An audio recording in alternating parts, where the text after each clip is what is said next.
अब सिर्फ खतरनाक और बीमार कुत्ते जाएंगे शेल्टर में। जनता ने कुत्तों को माना सुरक्षा का सहारा। कुछ लोगों ने जताई चिंता, कहा कई बार कुत्ते हो जाते हैं हमलावर।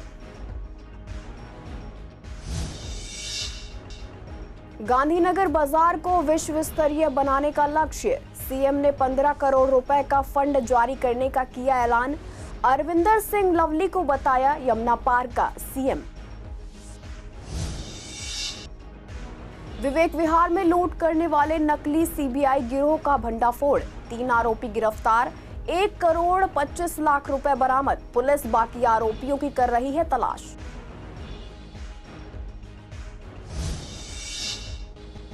ककड़ुमा कोर्ट के वकील हड़ताल पर। पुलिस अफसरों को थाने से गवाही की छूट का कर रहे हैं विरोध।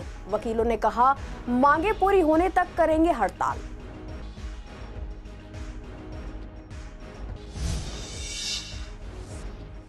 शाहदरा के प्राइवेट स्कूल की मनमानी से पेरेंट्स परेशान। फीस लेट होने पर बच्चों को नहीं देने दिया गया एग्जाम।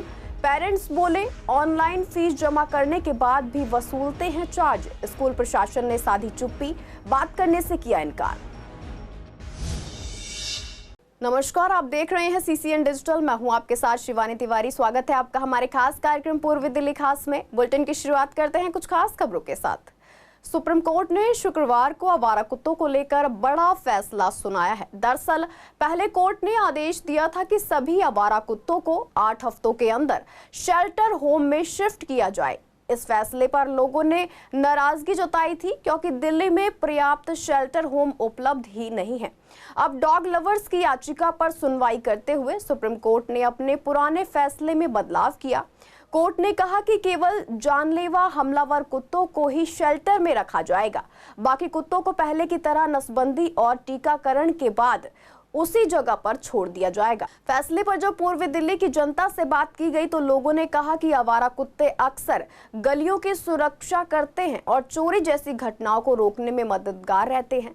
हालांकि कुछ लोगों ने यह भी कहा कि कुत्ते डर या गुस्से में खतरनाक हो सकते हैं। ऐसे मामलों में उन्हें शेल्टर होम में ले जाना सही है।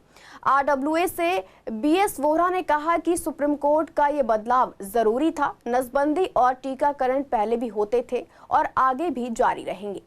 इस सुप्रीम कोर्ट का पहला ऑर्डर कहता था कि भाई जितने स्ट्रेज हैं सबको उठा के शेल्टर होम में भेज दो और वहीं रख लो। अब सुप्रीम कोर्ट ने उसी ऑर्डर को मॉडिफाई कर दिया कि स्ट्रेज को इंजेक्शन लगा के या स्टेरिलाइजेशन करके वापस उन्हीं के इलाके में छोड़ दो। तो इंजेक्शन तो पहले भी लगा करते थे, स्टेरिलाइजेशन पहले भी होता था, लेकिन इसके बावजूद कुत्तों की तादाद बढ़ती चली गई। तो बात सिर्फ इतनी है कि पहले ऑर्डर के बाद जब ये दूसरा ऑर्डर आया है तो हालात वही के वही रहने वाले हैं, जस के तस रहने वाले हैं, कुछ नहीं बदलने वाला है।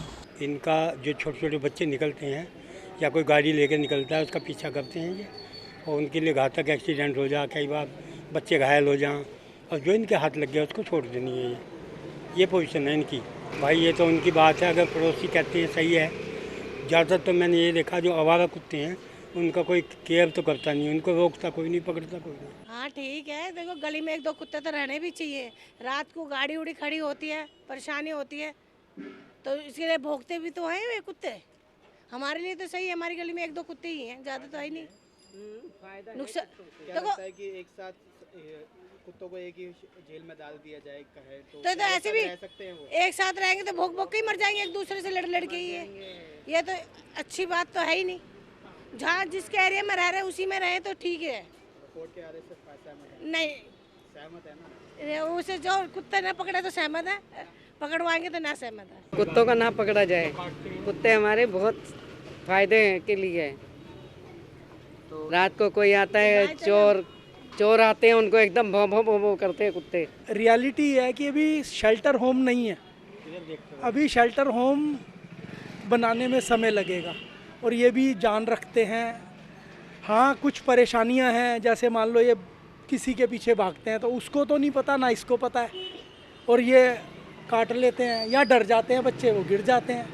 तो बहुत सारी समस्याएं भी हैं और इनकी जान को भी पालना भी है इनको और इनको बचाना भी है।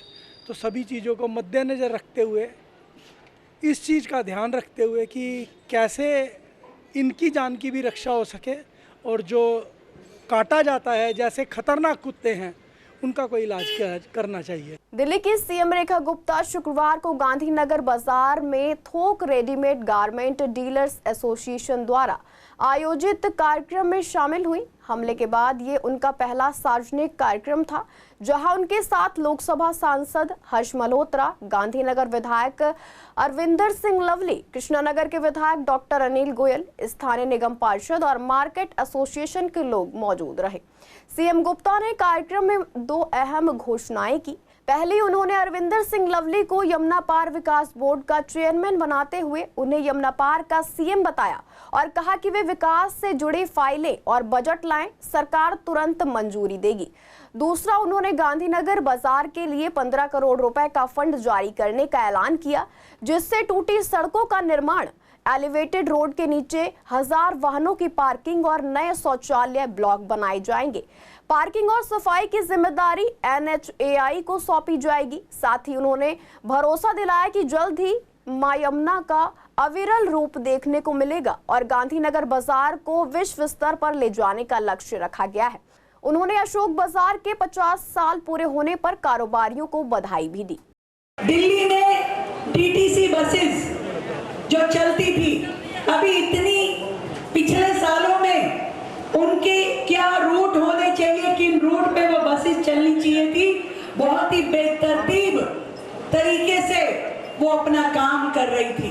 पहली बार दिल्ली सरकार ने अपने पूरे के पूरे परिवहन विभाग को रिवाइव किया है। उसमें इलेक्ट्रिक बसेस की बहुत बड़ी फ्लीट जोड़ी है और पूरे के पूरे उनके रूट जो होते हैं उसकी हम मैपिंग फिर से कर रहे हैं और उसकी शुरुआत उस रूट मैपिंग की कि कहां से बस चलेगी, कहां खत्म होगी, ताकि किसी भी रूट पे ना कमी रहे, ना बहुतायत रहे, ना फालतू हो, ना कम हो। और इस दृष्टि से जो शुरुआत हम करेंगे वो यमुना पार से करेंगे। 1000 टू व्हीलर्स की पार्किंग अलाउ कराई है और आप सबकी सुविधा के लिए वही पार्किंग के साइड में एलिवेटेड रोड के नीचे हमने अच्छे साफ सुथरे और हमेशा साफ रहने वाले टॉयलेट ब्लॉक्स की भी व्यवस्था की है। पहले के मुकाबले बेटर उसको उठाने का काम निश्चित रूप से ये जो है फेयर जो लगेगा वो करेगा। इसलिए मुख्यमंत्री जी का पॉजिटिव नेचर है। मैं मुख्यमंत्री जी से अनुरोध करना चाहूंगा, क्योंकि व्यापारियों के क्षेत्र से आता हूं, कहीं ना कहीं हमको इस व्यवस्था को ठीक करने की जरूरत है।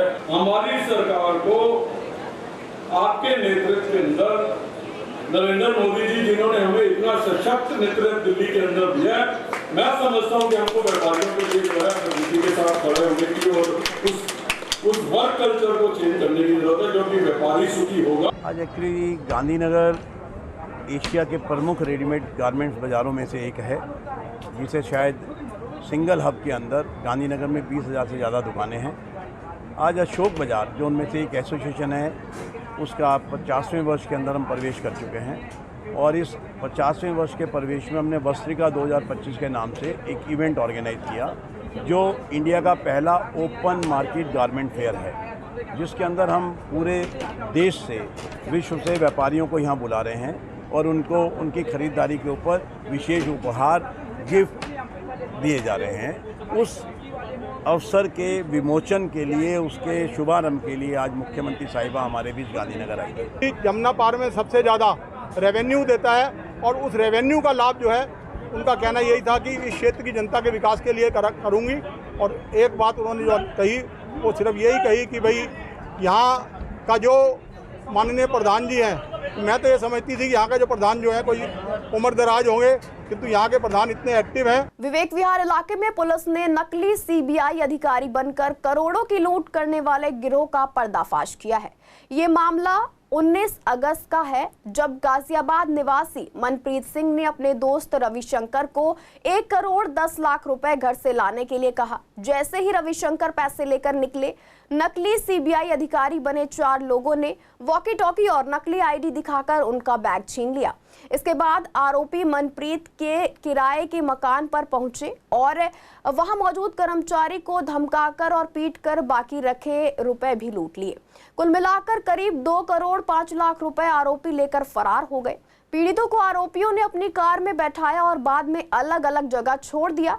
बदमाशों ने धमकी भी दी, अगर किसी को घटना बताई तो अंजाम बुरा होगा। शिकायत मिलते ही विवेक विहार थाना पुलिस ने इंस्पेक्टर आफाक अहमद के नेतृत्व में एक टीम बनाई। इस टीम ने 100 से ज्यादा सीसीटीवी कैमरे की फुटेज खंगाली और तकनीकी जांच की। जांच में 2 कारों के नंबर मिले जिनसे आरोपियों तक पहुंचा गया। पुलिस ने 3 लोगों पापोरी बरुआ, दीपक और राम सिंह मीना को गिरफ्तार किया है। उनके पास से 1 करोड़ 25 लाख रुपए नगद बरामद किए गए। पूछताछ में सामने आया कि इस वारदात को 4 महिलाओं और 4 से 5 और लोगों ने मिलकर अंजाम दिया था। डीसीपी प्रशांत गौतम ने बताया कि मामले में और भी आरोपियों की तलाश जारी है और जल्द ही पूरे गिरोह का खुलासा कर दिया जाएगा। वहीं लूट की वारदात पर विवेक विहार बी ब्लॉक के आरडब्ल्यूए के वाइस प्रेसिडेंट बाबूलाल ने कहा कि सोसाइटी के हर गेट पर गार्ड तैनात रहता है और आने जाने वाले सभी की चेकिंग की जाती है, लेकिन मकान नंबर B253 मुख्य सड़क पर पड़ता है, जिसके कारण वहां किसी का आना जाना आसान हो गया। इस घटना के बाद लोगों में डर तो है कि कोई नकली आईडी दिखाकर घर में घुस सकता है। अब कॉलोनी में चौकसी और निगरानी और सख्त कर दी गई है। शादरा जिला पुलिस ने एक बड़े लूट का मामला विवेक विहार के अंदर जो हुआ था उसका खुलासा किया है। इसमें एक एनजीओ जिसका नाम क्राइम ब्यूरो ऑफ इंडिया, ये उसका नाम है एनजीओ का, उसमें जो काम करते थे कुछ लोग अपनी एक टीम बनाकर आए और उन्होंने एक विवेक विहार में एक ऑफिस के अंदर एक लूट करी और करीबन 2 करोड़ 30 लाख रुपए कैश जो वहाँ पर मौजूद था उसको लेकर ये लोग अपने साथ चले गए। हम लोगों के पास जब खबर आई, इसको हमने इन्वेस्टिगेट किया, काफ़ी सारे हमने सीसीटीवी फुटेज देखे, करीबन 100 के आसपास सीसीटीवी फुटेज देखने के बाद हमने पाया कि ये लोग ये सारा कैश उठाने के बाद साकेत में एक जगह पर गए और वहाँ पर इन्होंने इस कैश को बांटा। फर्दर इन्वेस्टिगेशन के अंदर हम लोगों ने करीब 1 करोड़ 25 लाख रुपए कैश अभी रिकवर कर लिया है और 3 इसके अंदर आरोपियों को हमने गिरफ्तार भी कर लिया है। हमारी टीम्स आगे लगी हुई है, जो बाकी बची हुई रकम है उसको भी हम लोग जल्दी बरामद करेंगे और जो बाकी बचे हुए लोग हैं इसके अंदर जो शामिल हैं उनको भी हम लोग जल्द पकड़ेंगे। ये घटना तो वाकई बहुत ही दर्दनाक है और जैसा कि आप न्यूज़ में भी देखते हैं कि ऐसी घटनाएं अक्सर हो रही है और हमारी जहाँ तक सिक्योरिटी का है तो हर गेट पर हमारे सिक्योरिटी लगी हुई है। वहाँ पर गेट नंबर 6 है, उसके आगे भी गेट है, तो विवेक विहार के सारे गेट पर सिक्योरिटी लगी हुई है, सिक्योरिटी गार्ड भी रहते हैं। और ये जो मकान में हुई है ये मेन रोड पर है, कॉलोनी के अंदर नहीं है, इसलिए सिक्योरिटी पूरी तरह से उस पर काम नहीं कर पाई। और जो घटनाएं हो रही है ये तो आप आम देखते ही हैं, ये जो रेड होती है, कई ऐसे कॉल आते हैं, OTP मांगते हैं, आपका वेरिफिकेशन हो रहा है, इस तरह से, और लोग फंस जाते हैं उसमें। सोसाइटी वाले सेफ फील नहीं कर रहे हैं, मगर हमारे तो गेट पर जो है जैसे कोई भी आ रहा है ठेली वाला या जो सब्जी वाले, उन पर निगाही रहती है। उनको भी ये जो चौकीदार है वो उनका आई कार्ड देख के उनको अंदर जाने देते हैं और टाइम टेबल भी हमने रख रखा है कि इतने बजे के बाद ये गेट बंद रहेगा। और हम अपनी तरफ से जितने भी सिक्योरिटी मेजर्स है वो कर रहे हैं, कैमरे भी लगा रखे हैं। ककड़डूमा कोर्ट के वकीलों ने पुलिस अधिकारियों को थाने से गवाही देने की छूट दिए जाने के आदेश का कड़ा विरोध किया है। दरअसल एलजी ने हाल ही में आदेश जारी किया है कि पुलिस अधिकारी अब थाने से ही गवाही दे सकेंगे और उन्हें अदालत में आने की जरूरत नहीं होगी। इस मुद्दे पर वकीलों ने शुक्रवार को हड़ताल की और शाहदरा बार एसोसिएशन ने साफ कर दिया कि ये हड़ताल कम से कम 2 दिन तक चलेगी। वकीलों का कहना है कि जब तक उनकी मांगे पूरी नहीं होती तब तक वे कोर्ट के काम से दूरी बनाए रखेंगे। एक वकील ने कहा कि या तो एलजी आदेश वापस ले या फिर बीएनएसएस को लागू किया जाए। हड़ताल के कारण अदालत में कामकाज प्रभावित है और आम लोगों को दिक्कतों का सामना करना पड़ रहा है। जो रीज़न है इसका, वो नोटिफिकेशन जो एलजी साहब ने इशू किया 13 अगस्त को, जिसके अंदर उन्होंने ये कहा है कि दिल्ली के सारे पुलिस स्टेशंस को एक रिमोट पॉइंट बना दिया गया है दिल्ली पुलिस के ऑफिशियल्स की एविडेंस रिकॉर्ड करने के लिए वीडियो कॉन्फ्रेंसिंग के थ्रू। ये उस नोटिफिकेशन और इस रूल के अगेंस्ट पूरी दिल्ली की डिस्ट्रिक्ट कोर्ट के वकीलों की हड़ताल है। असल अगर बात की जाए, क्या कल भी स्ट्राइक जारी रहेगी? जी, अभी तक जब तक ये नोटिफिकेशन वापस नहीं हो जाती या उसके टूवर्ड्स कोई स्टेप्स शुरू नहीं हो जाते तब तक ये हड़ताल जारी रहेगी। देखो, जहाँ तक दिखता है तो नुकसान ही नुकसान नज़र आते हैं, फ़ायदे तो कोई नज़र आते नहीं। तानाशाही बढ़ेगी, ये फ़ायदा हो सकता है, पुलिस को फ़ायदा हो सकता है। और बात रही जहाँ तक रिकॉर्डिंग एविडेंस रिकॉर्ड कराने के लिए, तो एक आम आदमी जब वहाँ जाता है थाने में और अपनी शिकायत दर्ज कराता है तो 10-10 दिन तक उनकी शिकायत भी दर्ज नहीं करी जाती। पहली बात तो ये। दूसरी बात ये, अगर वहीं से अगर सारी एविडेंस रिकॉर्ड होने लगेगी तो वो अपनी मनमानी करेंगे, जिससे तानाशाही बढ़ेगी और एक तरीके से ये कह लो कि अराजकता फैलने का माहौल आ जाएगा। पुलिस वालों की जो एविडेंस है वो थानों में रिकॉर्ड की जाएगी। इसके अपोज में जो है वो स्ट्राइक की जा रही है और ये खाली कड़कड़ुमा कोर्ट में ही नहीं, ऑल ओवर दिल्ली में स्ट्राइक की गई है। तो where there is rose there is a thorn, जहाँ गुलाब होता है वहाँ कांटे भी होते हैं, तो इसके नुकसान ज़्यादा है। नल एंड वॉइड है मेरी नज़र से। जो जिस प्रावधान में उन्होंने नोटिफिकेशन निकाला है 265, 266 and 308 BNSS according to respective sub proviso of sections, वो स्टेट गवर्नमेंट के लिए बना है। लेजिस्लेटर ने स्टेट गवर्नमेंट के लिए बोला है और वो यूनियन टेरिटरी में इम्प्लाई कर रहे हैं। वो अपने आप में ही गलत है। तो जब तक वो ठीक नहीं करेंगे, या तो BNSS अमेंड हो या वो वापस लें इस नोटिफिकेशन को। दिल्ली में प्राइवेट स्कूलों की मनमानी लगातार बढ़ती जा रही है। सरकार ने फीस को लेकर नया कानून पास किया है, लेकिन उसका असर कई जगह नजर नहीं आ रहा है। ऐसा ही मामला विवेक विहार के Dayanand model senior secondary school से वीरवार को सामने आया, जहां पेरेंट्स स्कूल के नियमों से बेहद परेशान दिखे। पेरेंट्स का कहना है कि अगर समय पर फीस जमा नहीं होती तो बच्चों को परीक्षा में बैठने से रोक दिया जाता है। यहां तक कि अगर ऑनलाइन फीस जमा करने के बाद लेट फीस का भुगतान नहीं किया जाता तो भी बच्चों को एग्जाम देने की अनुमति नहीं दी जाती। पेरेंट्स ने बताया कि स्कूल एक दिन की लेट फीस पर 100 रुपए का चार्ज करता है और फीस देर से जमा करने की एप्लीकेशन भी स्कूल रिजेक्ट कर देता है। इस मामले पर जब संवाददाता ने स्थानीय विधायक संजय गोयल से बात की तो उन्होंने कहा कि ऐसे स्कूलों पर कड़ी कार्रवाई होगी। उन्होंने कहा कि सरकार ने कानून बनाया है, अगर एक भी परिवार शिकायत करता है तो स्कूल पर 5,000 रुपए का जुर्माना लगाया जाएगा और अगर 10 परिवार शिकायत करें तो जुर्माना 5 लाख रुपए तक का हो सकता है। वहीं स्कूल प्रशासन से जब इस मुद्दे पर बात करने की कोशिश की गई तो उन्होंने बात करने से इनकार कर दिया। मैम भैया फीस थोड़ा लेट हो गया है और अभी तक कभी लेट नहीं हुआ है और बस इसीलिए इन लोगों को पेपर नहीं देने दिया बच्चों को। हाँ, अभी भर के आई हूँ भैया।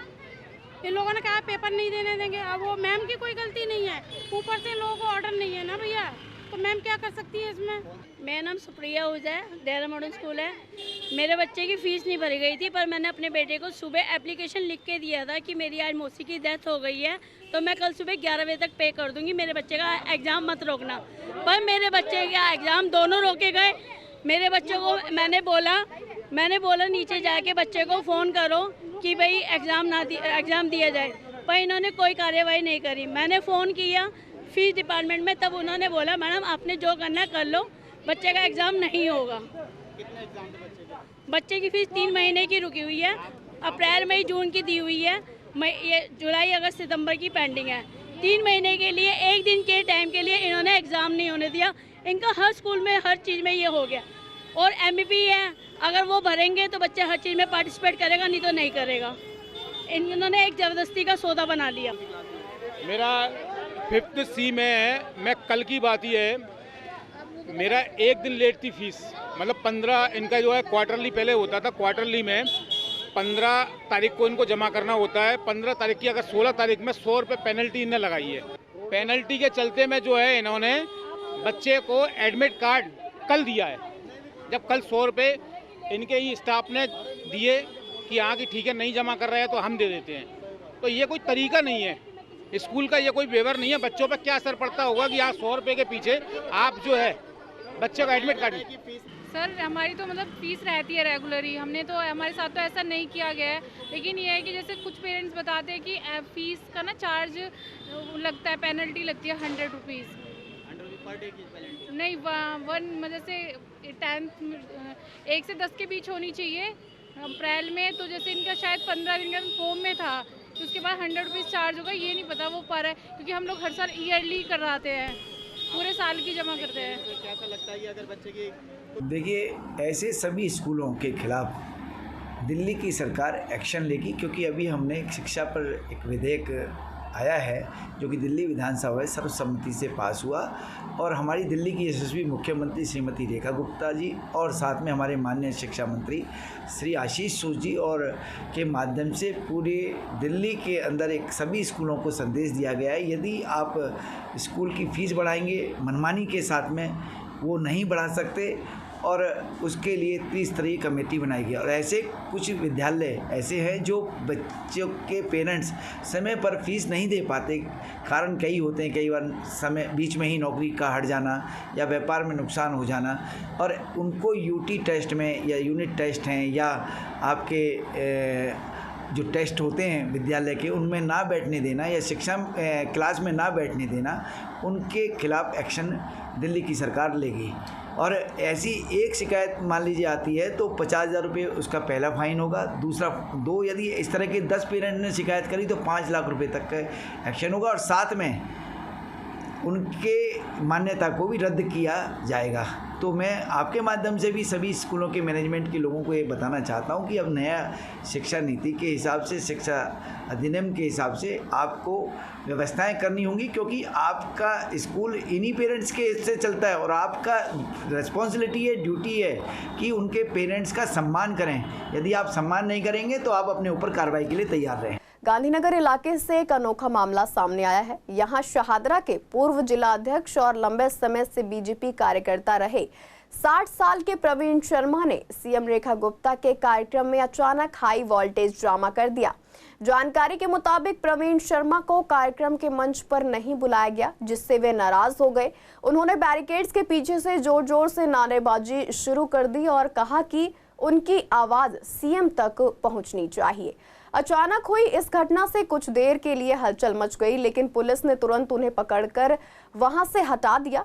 पुलिस अधिकारियों ने साफ किया कि इस घटना से सीएम की सुरक्षा में किसी भी तरह की सेंध नहीं लगी और हालात पूरी तरह नियंत्रण में रहे। ये मामला केवल नारेबाजी तक ही सीमित रहा और किसी तरह की गड़बड़ी नहीं हुई। ड्रामे के बाद प्रवीण शर्मा ने यू टर्न लेते हुए कहा कि उनका किसी से विवाद नहीं है और उन्होंने गुस्से में नारे लगाए। उन्होंने मंच पर ना बुलाने को लेकर हुई नाराजगी के लिए माफी भी मांग ली है। आज हमारे क्षेत्र गांधीनगर में रेखा मैडम हमारी सीएम जनसभा थी, वो आई हुई थी, उसमें हम सब कार्यकर्ता भी गए हुए थे, और आज जिलाध्यक्ष होने के नाते मुझे मंच पे नहीं बुलाया गया। मेरे अंदर रोष था और मैंने वहाँ पे कुछ बोला, और रेखा मैडम भी बहुत बढ़िया मैडम है, हमारी सीएम है, जो हमारे लवली जी भी हमारे बहुत बढ़िया हैं, क्षेत्र का विकास का कार्य देखते हैं, और उनसे भी मेरे को इस बात का खेद है। बारिश के इस मौसम में जहां कई जगह धुली और साफ दिखाई देती है, वहीं पूर्वी दिल्ली के कुछ इलाकों में हालात बिल्कुल अलग हैं। गीता कॉलोनी के 12 ब्लॉक और 8 ब्लॉक की गलियों में चारों तरफ गंदगी और बदबू फैली हुई है। स्थानीय लोगों का कहना है कि यहां रोजाना सफाई करने के लिए निगम कर्मचारी नहीं आते, अगर कभी आते भी हैं तो मनमर्जी से काम करते हैं और कूड़ा पूरी तरह से नहीं उठाते। बरसात में ये गंदगी और ज्यादा परेशानी पैदा कर रही है। बदबू के साथ साथ मच्छरों की समस्या भी बढ़ गई है, जिससे लोग परेशान हैं। इसी तरह ताज एनक्लेव के सामने भी लंबे समय से गंदगी का अंबार लगा हुआ है। ये गंदगी अब सड़क तक फैल चुकी है, जिससे राहगीरों को आने जाने में दिक्कत होती है। लोगों का कहना है कि सफाई अभियान की कोई झलक यहाँ नजर नहीं आती। कई बार शिकायत करने के बावजूद अब तक ठोस कार्रवाई नहीं हुई है। स्थानीय लोग निगम की लापरवाही पर सवाल उठा रहे हैं और जल्द कार्रवाई की मांग कर रहे हैं। वे फिलहाल 2 दिन बाद उठ जाता, कभी 3 दिन बाद, कभी कंटिन्यू उठा लेते हैं। अच्छा, तो अभी यहाँ पे कूड़ा पड़ा है, बरसात का टाइम है तो बदबू मार रहा है बहुत तगड़ी। मैंने बोला भी कोई आज आया नहीं, कोई तो आज आया नहीं। आज सारे वहाँ लगे हुए हैं, रेखा गुप्ता आई हुई है गांधीनगर में, वहाँ लगे हुए सारे कर्मचारी। तो यहाँ पे दिक्कतें होती है? दिक्कत है मैम, कितनी बदबू आती है, आप बैठ के देखो पता चल जाए। ये गीता कॉलोनी 8 ब्लॉक। अच्छा, और बाकी नाले वगैरह सफाई होती है या नहीं, वो भी नहीं होती? नाले भी महीने 15 दिन बात करते, नाले कोई आता नहीं। हाँ, उस नाली को तो कभी नहीं सफा करते। वो देखो कितनी गंदी हो रही है नाली, देखो पूरी। कंटेनर वगैरह होना चाहिए, कूड़ा होना चाहिए। वो क्या होना चाहिए? कंटेनर होना चाहिए, जो लोहे वाला बनता है जो उसको डाले और मशीन उठा के ले जाए, वो होगा तो उससे बढ़िया और बेटर सफाई हो जाएगी। सफाई में कोई सफाई थोड़ी ना झाड़ू वाले आते हैं लगाने, कूड़े उठाने वाले आते हैं तो वो भी नखरे करते चले जाते हैं, उठाते हैं नहीं उठाते चले जाते हैं, जितना उठा पाते उठा लेते चले जाते हैं। तो कूड़ा यहीं पड़ा रहता है कितने दिन? आधा तक पड़ा रहता है, कभी कभी आते हैं जब मन होता है तो आते हैं। अभी बरसात हुई तो कहाँ आए, 3-4 दिन तो हो गए ना अंकल, नहीं आए। बदबू तो है ही, गली गली के अंदर है, यहाँ है वहाँ सब जगह कूड़ा है। आप बताओ, आप यहीं पे रहते हैं? बीमारी बढ़ रही, बारिश हो रही है, मच्छर भी बढ़ेंगे। अंदर गली में एक हमारा देख लो, छत पे कूड़े पड़े हैं, कुछ हमारी भी कमियां हैं, ऐसा नहीं है, कुछ लोगों की हमारी भी कमियां हैं। ये देखो बुरा हाल हो रहा है सब तरफ। वो काम करने वाले भी थोड़ा सोच लेते हैं, नहीं करना पड़ेगा। आता ही नहीं कोई यहाँ पे सफाई? आते हैं, ऐसा नहीं आते हैं, लेकिन अपने हिसाब से काम करते हैं। ये नहीं कि हम बोलें कि भैया कूड़ा ये भी उठा लो, मर्जी है तब उठेगा, नहीं है तो नहीं उठेगा। जीटीबी हॉस्पिटल, जहां हर रोज हजारों लोग इलाज के लिए आते हैं, वहां आने वाले लोगों को अक्सर हॉस्पिटल तक पहुंचने के लिए लंबे जाम का सामना करना पड़ता है। जीटीबी हॉस्पिटल के गेट नंबर 7 पर सालों से जाम की समस्या से मरीज और तीमारदारों को काफी दिक्कतों का सामना करना पड़ रहा है। यहां आए लोगों ने बताया कि ई रिक्शा, ग्रामीण सेवा और अवैध कब्जों के कारण गेट पर जाम लग जाता है। 1-2 बार निगम की तरफ से कार्रवाई जरूर की गई है, लेकिन उसके बाद समस्या दोबारा शुरू हो जाती है। ई रिक्शा चालक गेट पर ही रिक्शा खड़ी करके सवारी बैठाते हैं, जिससे गेट पर ही जाम लगने लगता है। यही नहीं, मरीजों को गेट से निकलने के लिए मशक्कत करनी पड़ती है। रोड पार करते वक्त भी मरीजों को ट्रैफिक के बीच से गुजरना पड़ रहा है। बरसों से बने इस समस्या के समाधान के लिए ना ही कोई ट्रैफिक पुलिस कभी मौजूद दिखी, ना ही निगम की तरफ से कोई सख्त कार्रवाई की गई है, जिससे मरीजों को जाम से राहत मिल सके। यहाँ 24 घंटे रहता है। देखिए, एक तो पेशेंट्स आने जाने में, एम्बुलेंस निकालने में बहुत परेशानी होती है। क्या लगता है यहाँ पे जाम कितना लगता है? ये ऑटो रिक्शा और ये ज़्यादा जाम लगाते हैं यहाँ पे, गेट के सामने खड़े रहते हैं। पहले तो कार्रवाई पेशेंट्स के चक्कर में काफ़ी टाइम। हाँ, पहले हुई थी, लेकिन उसके बाद दोबारा फिर वैसे ही स्टार्ट हो गया। कोई फायदा नहीं? कोई फायदा नहीं है। बहुत जाम है। क्या वजह रहती है यहाँ पे जाम कितना लगता है? मैं तो यहाँ फर्स्ट टाइम ही आई हूँ। कितनी दिक्कतें होती है? बहुत ज़्यादा दिक्कत होती है। मरीजों किसी को दिक्कत नहीं, रिक्शा वालों का जाम है बस। अच्छा, और कुछ नहीं। ये रिक्शा कंट्रोल में आ जा, कोई पुलिस वाले की ड्यूटी लग जाए, कहीं में नहीं का मामला सारा। पहले ट्रैफिक वाले रहते थे? अब पहले रहते थे, अब कोई नहीं आता। कार्रवाई हुई थी पहले यहाँ पे, गाड़ियों को उठाया गया था? नहीं आते हैं, चलान कर जाते हैं बस। जब कोई पकड़ा जाए उसका चलान करते हैं। जाम की वजह से रिक्शे नहीं मिल रहे हैं भीड़ में। अच्छा, और देखो रोड पड़ी हुई है, इसकी वजह से दुखी हो रहा हूँ बहुत ज़्यादा। यहाँ पे वजह क्या है जो ट्रैफिक इतना ज़्यादा रहता है? एक तो इससे पेशेंटों का बाहर आने का समय हो गया, ओपीडी बंद है, तो उसकी वजह से ये भीड़ जाम, और स्कूल की छुट्टी हो गई है, तो इसकी वजह से ज़्यादा दिक्कत। झील के निगम पार्क की हालत बेहद खराब है। पार्क में हर तरफ गंदगी फैली रहती है और घास इतनी बड़ी हो चुकी है कि पार्क जंगल जैसा लगता है। पेड़ों की हालत भी खराब हो चुकी है और लंबे समय से यहाँ कोई सफाई या देखरेख का काम नहीं हुआ है। निगम भले ही सफाई अभियान चलाने का दावा करता है, लेकिन उसका असर इन पार्कों या गलियों में नजर नहीं आता। लोगों का कहना है कि पहले जहां परिवार और बच्चे पार्क में आते थे, अब वहां लोग आने से बचते हैं। इसकी वजह है गंदगी और असुरक्षित माहौल। पार्कों में नशेड़ियों और ताश खेलने वालों का जमावड़ा बना रहता है। दोपहर से ही यहां भीड़ लग जाती है, जिससे आम लोग खुद को असुरक्षित महसूस करते हैं। लोगों का कहना है कि अगर समय पर सफाई और सुरक्षा की व्यवस्था करें तो पार्क दोबारा परिवारों के लिए सुरक्षित जगह बन सकते हैं। फिलहाल पार्क की हालत देखकर लोग यहां कदम रखने से भी कतराते हैं। अभी तो ये गंदगी है ही मैम। अब गंदगी बरसात के वजह से, नहीं तो साफ सफाई सब कुछ होता है यहाँ पे, होता है। बस ये शराबी लोग आते हैं, ये ठेका है सामने, एक इधर एक उधर। अच्छा, तो उन लोग आके यहाँ पे आग लगा लेते हैं। काफ़ी टाइम से होगा, ये कटिंग तो हुई नहीं, अभी बरसात के कारण कटिंग तो नहीं, पहले भी काफ़ी टाइम से नहीं हुई। गंदगी है और क्या है। गंदगी हो रही है मैडम, और क्या। डर भी है कहीं ना कहीं? नहीं, डर कुछ नहीं है ऐसे यहाँ पे, बस सफाई हुई हो, कोई बंदा टहलने भी आएगा। झील पार्क में सफाई नहीं हो रही है, आजकल ना 2-3 महीने से ऊपर हो गया। ये गंद मचा रखे हैं सब, दारूबाजी यहाँ सब हैं, हर तरफ गंदगी मची हुई है। हाँ देख लो साहब, फोटो खींच सकते हो बिल्कुल। तो नशा करने वाले लोग दिन में भी आते हैं, रात को भी आते हैं? दिन में रात पूरे ना। ये घास कटेगी तो प्लेन होएगा नहीं, ये पार्क पता लगेगा। अब ये पार्क लग रहा है, यहाँ पे तो किसी के बैठने का भी मन नहीं करे, कीड़े भी आ सकते हैं, सांप भी आ सकता है, आते हैं। अब बारिश के मारे नहीं आया, नहीं तो अभी तक तो मेला लग जाता है। कृष्णानगर के RBL बैंक में वीरवार को वर्ल्ड सीनियर सिटीजन डे का आयोजन किया गया। इस कार्यक्रम में इलाके के विधायक अनिल गोयल और एडिशनल SHO सचिन वर्मा मौजूद रहे। कार्यक्रम में बड़ी संख्या में वरिष्ठ नागरिकों ने हिस्सा लिया और अपने जीवन के अनुभवों को साझा किया। मौके पर स्थानीय विधायक अनिल गोयल ने कहा कि वरिष्ठ नागरिक हमारे समाज की असली पूंजी है और उनकी देखभाल करना हम सबकी जिम्मेदारी है। उन्होंने भरोसा दिलाया कि उनकी किसी भी समस्या, चाहे वह स्वास्थ्य से जुड़ी हो या सुरक्षा से, सभी के समाधान के लिए वे हमेशा तैयार रहेंगे। जरूरत पड़ने पर वरिष्ठ नागरिकों को सुरक्षा भी उपलब्ध कराई जाएगी। ये आयोजन न सिर्फ वरिष्ठ नागरिकों के सम्मान के लिए किया गया, बल्कि उनकी समस्याओं को समझने और समाधान खोजने के उद्देश्य से भी आयोजित हुआ। कार्यक्रम में मौजूद लोगों ने इसे सकारात्मक पहल बताते हुए बैंक प्रबंधन और आयोजकों का आभार जताया। मैं बहुत बहुत धन्यवाद देना चाहता हूँ जो ऑर्गेनाइजर्स को, उन्होंने यहाँ RBL बैंक को, लवली साहनी जी को, कि उन्होंने आज यहाँ सीनियर सिटीजन्स डे मनाया। और ये सीनियर सिटीजन्स वो हैं जो वेल्थ है हमारे देश की, जो हमारे खजाने हमारे देश की। और ये सब वो लोग हैं जो एज को एक नंबर समझते हैं। Age is just a number. एक हेल्दी एजिंग पर इनका फोकस है। मुझे लगता है हमारी सरकार का भी फोकस है कि ये सब लोग जो हमारे अनुभव के भंडार हैं, देश को कुछ दे रहे हैं, इनके भी स्वास्थ्य की रक्षा हम करें। इसलिए स्वास्थ्य की सुरक्षा, हेल्थ एश्योरेंस, दिल्ली में रेखा गुप्ता जी की सरकार ने 10 लाख का 70 साल के ऊपर बुजुर्गों के लिए हेल्थ एश्योरेंस दिया है, जिसमें कि उनका फ्री इलाज 10 लाख का दिल्ली के भिन्न भिन्न अस्पतालों में होता है। सीनियर सिटीजन डे, जिस तरीके से हमारे घरों पे हमारे बुजुर्ग होते हैं, उन लोगों की अगर हम सेवा और पूजा कर लें तो हमें ईश्वर की ज़रूरत नहीं पड़ती, क्योंकि ईश्वर ने ही अपना अवतार हमारे घर में भेजा हुआ है। तो मैं यही कहना चाहूँगा लोगों से भी कि अपने घर में अपने बुजुर्गों की दिल से सेवा करो, दिल से उनके पास बैठो, उनको समय दो, यही भगवान की पूजा है। और बैंक का हम बहुत आभारी हैं, उन्होंने सारे सीनियर सिटीजन्स को बुलाया।